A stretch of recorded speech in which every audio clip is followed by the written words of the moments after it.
Hi everyone.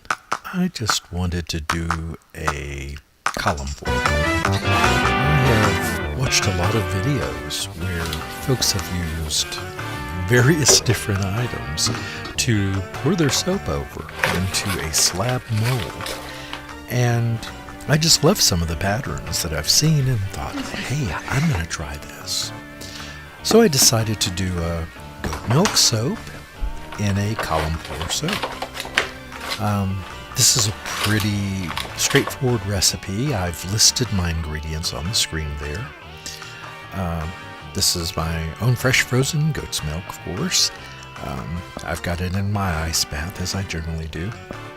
There is my oil mixture, just the basics. I will tell you that this is probably the most fun that I've had in a while in working on a soap. And I'm going to tell you that the unmolding process was one of the most challenging projects that I've worked on ever. Now, some things that you may not know about me. Yes, I've only been on YouTube for a few months, but my mother was a soap maker, and her mother was a soap maker. So I've seen soap made pretty much my whole life and helped my mother make soap. Unfortunately, that was in the days before YouTube. Okay, now these are the clays that I'm using here. You can see there's a French green clay, a French yellow clay, and a red Brazilian clay. In the yellow clay, I also have some sandalwood, and in the red clay, I have some hibiscus flowers, and in the green, there's quite a bit actually of neem powder. So if you're acne prone, that may be something that you are accustomed to or familiar with. So I've melted my goat milk and I'm pouring it into my oils now. I'm not going to bore you with a lot of mixing in this video. I'm sure you've seen a lot of this. So I'm trying to edit my videos where they're a little easier to get through. I know that I chat a lot, like I'm doing now, but at least I'm trying to make the video shorter as not to put you to sleep. That's certainly not my intention.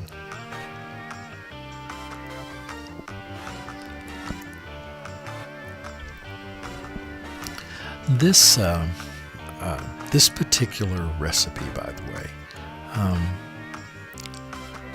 does make a harder soap. It's got a lot of coconut oil in it. It's got some other butters in it. But also, I wanted it to be a really high lather, so it's going to be a very moisturizing soap, but also have a really good lather. So I've made sure to put a good amount of castor oil in this as well. So the mixture of the castor oil and that coconut oil will really make a nice lather in this particular soap.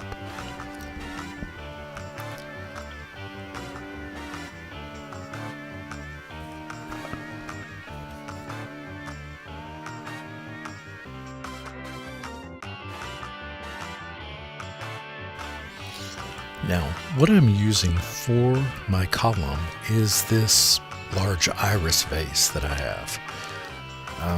It's pretty tall. I think it's about 12 inches tall, in fact. It's glass, and the idea is to turn it upside down with the hole on the bottom, and then pour the soap over the base, and the soap will pour down over the vase and spread out into the mold. One bit of advice I will give you is that make sure that you cover that hole at the bottom of the mold, because when you pull it up, that air escapes and it can create bubbles in your soap. Or a bubbling effect. You'll see what I mean as we move on. So here I'm just pouring the soap, dividing it into the three containers, the yellow, the green, and the red.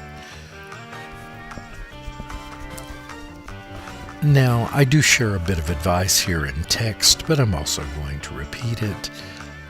Make sure when you're mixing your soap with glaze, if you don't pre-mix them with liquid, as I probably should have done, make sure that you scrape down your sides with a spatula or something just to make sure you've got all of those ingredients well mixed. I didn't really have a major problem with this. I think I did have one little clot or two, nothing major. But if you don't get those mixed, you can end up with little patches of powder inside your soap, and that's not pleasant. You want those to be well blended so that the colors are smooth and so that the soap itself has a nice texture. So just make sure you well blend. I didn't want to overblend with the stick blender because obviously I want this to remain fluid, which it did. It worked really well. But overall, the soap couldn't have behaved better. It really was great. So now I'm going to move this stuff aside and put the mold in place here and start the pour.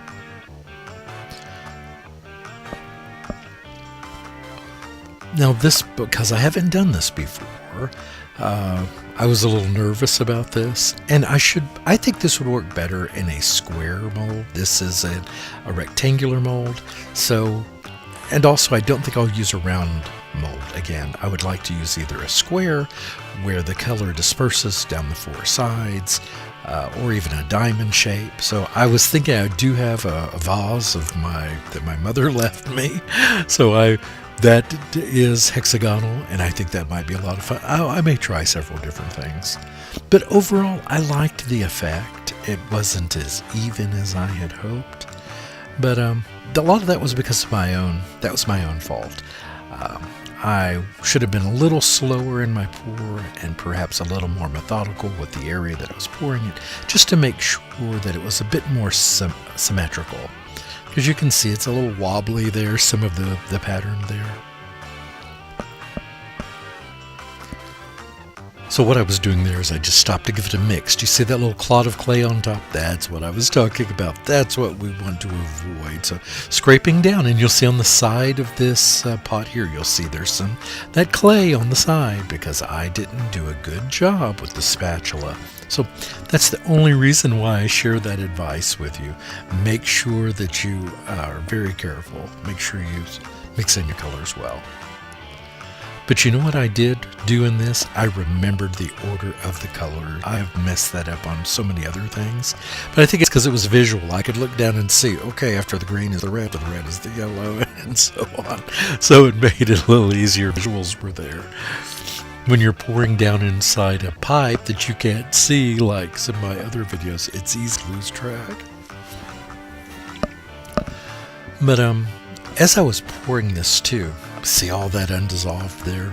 Bad Patrick. So something I need to work on, getting that spatula. But overall, it did come out well. I was happy with the colors. I think this is a good combination of colors. I really do. I like these. And there's something about using natural items that just gives to me a serenity to the pattern and to the finished soap. That's my opinion, obviously, but I'm going to give my opinion. If I can't give it here, then, what's the point, right? There are so many fantastic soapers on YouTube, and I've discovered new ones every day. I go out and search for new soapers, like, that are new to YouTube, and those who have been around a long time. And I think it's very helpful for all of us to share our talents and to help others. Okay, here I am lifting it out, and here's where the bubble popped up. You see there to the right, that bubble down there in the left? That was because of the big air bubble, and plus I didn't secure this down, so it moved just now. So yeah, there were some boo-boos here that I could have avoided, but I'll know going forward. This is a learning experience. This was a pattern a design I haven't used before, but it was so much fun. I really enjoyed this. Until it comes to the unmolding, which you'll witness in a few moments.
here, I'm glad you couldn't hear my language. I was not happy. I tried everything. I scored the bottom of this. I pressed on it. I used all my weight on it. and all I was doing was damaging it.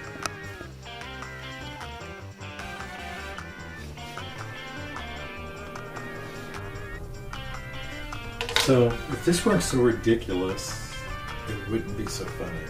And to me, this is funny. I don't know why, it just is. Okay. So, I got, a couple out. This one I dented because I dropped it. I was taking it out. I've done everything. I put these in the freezer. I left them in there for a couple hours, actually, to see if maybe that would loosen them up. They're in here like cement. I mean, without actually tearing the soap apart, I cannot get them out of the mold. I have tried everything I can think of. And these are easy molds to work with. I mean, they're not my favorite ones, but I mean, I'm putting my full weight, and I'm not a little guy, on these, and I can't get them to budge. I think that one started cracking, actually, from the pressure. I can't get them out, and I don't understand it. These usually just slide right out. And it's not like they're sticking. Look at the two that I got out. If you look at the mold here, it didn't leave soap behind. They smoothly came out. It's like they're just glued in. It's the most bizarre thing. And I've tried my regular method, which is to put one of these on here and then press down to try to get them to move. And I even took a dowel and cut in between the bottom of it where these dividers are, because I thought, well, maybe they're sticking there. I've tried pushing from, the only thing I haven't done is tried pushing from the top downward. I haven't actually done that, and I was just afraid of damaging the top, but I've got to try to get them out of the mold. The longer they stay in here, and I didn't put any, there is no sodium lactate in this. They're just not moving. This is crazy, and I really want to see them. Well, the one I did get out of here looks pretty cool. The colors are very distinct. You can see the red, you can see the green, you can see the yellow. I like that a lot. I just can't get it to move. So I'm going to keep working on these. I'm going to get them out here somehow. I just don't know how yet. If I have to run water over them, I'll do that. I just don't know what else to do. So I'll be back.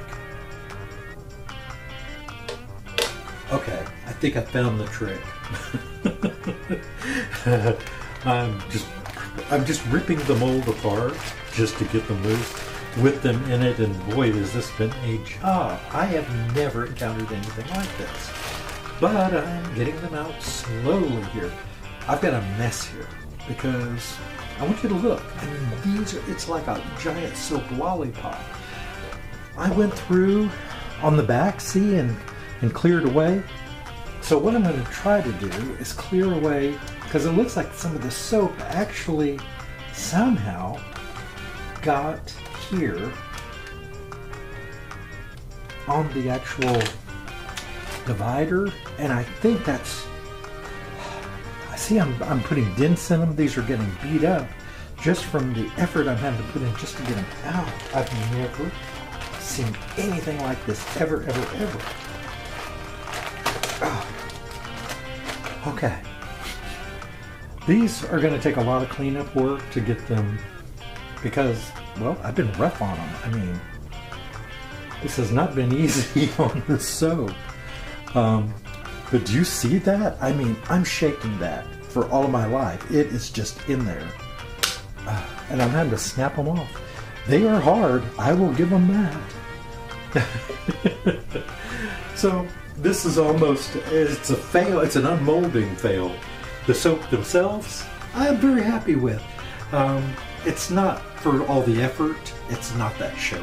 Once you get the individual soaps, I think, if not using this kind of mold, if I did that same thing in a slab mold and then cut out individual loaves and then turn them and cut them at the bias, I think that the pattern would show much prettier from, here you're just seeing the top and the sides, you're not really getting a good look at what went on inside the soap. So there's that. But hey, the colors are good there. I know the ingredients are great. The goat milk, the wonderful clays, some of my favorite ingredients. Yes, have I used these very clays before? Of course I have. The difference being in this one is that the green is primarily neem. And for a lot of people, I don't personally prescribe this or ascribe any benefit to it, but from what I've read online, and suggest you do the same. It is supposedly good for acne-prone skin. So, hey, if there's that added benefit for folks, that's terrific. Anyway, I'm going to go ahead and wrestle with the rest of these, and I'll get them all out and then take a shot at the end, okay? I just don't want you to have to fight with me here. It's going to take a while. Thank you. Well, I did it. I got them out of the mold, and I have to tell you, that was a job.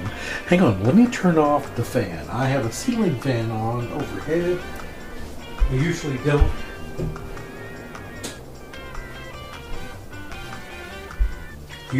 Have that on during videos. I turned it on because when I first started these, I thought they might need a little help hardening in the mold. I obviously figured out I didn't need that additional help because these suckers were hard.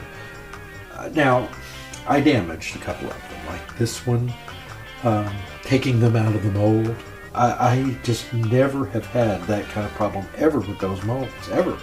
Nothing's different that I can think of. The ingredients are the same. I mean, I've used all these clays before, so I don't know what happened. And, you know, I'm just going to consider it an anomaly and just move forward. Anyway, don't you think these colors came out nice? The red clay is so clearly defined from the yellow clay and the green clay. And I owe that, at least the differentiation in the green, a lot to the neem. I think that did a tremendous job helping the green clay to really give a deeper, more substantial color. The red clay oftentimes does this. It turns sort of this lighter pink color, which if you look at it, let's see, I have the jar over here. There it is. Red clay actually, despite its name, is more of a pinkish color anyway, so it's not a real true red perhaps in the truest sense of the word. If you mix it with just a little bit of liquid, it's much brighter, but when you disperse it, it can be, unless you use a greater quantity, and I used extra in all of these because I wanted the colors to be well defined, and that's why the yellow I think came out really nice and the green came out nice. Of course, the yellow the yellow also has sandalwood powder in it, which I think is giving it sort of this khaki-ish color, which I actually really like. It just kind of helped to mute that from that yellow, and I like that. The one thing that I think I would do is with the red clay, is I did add a little bit of ground hibiscus in it because I wanted to up the red a little. And I think next time, although you can clearly see it in there, the red color, and luckily I got no speckling because I ground that hibiscus down to the fine powder and then I sifted it because I didn't really want the speckles, and it worked. It actually did a good job. These do have a few marks on them, you know, because of my struggle with the mold. So I'll do a little bit of cleanup on them as best I can. I have trimmed the edges, but they came out really nice. I'm very happy with them. I need to, like I said, I'll clean up all these edges and maybe plane the sides. What I would like to do is cut into one. I really would. I'd like to cut in, not the center one. The center ones are these few darker ones here. These were the center part of the pour. So here,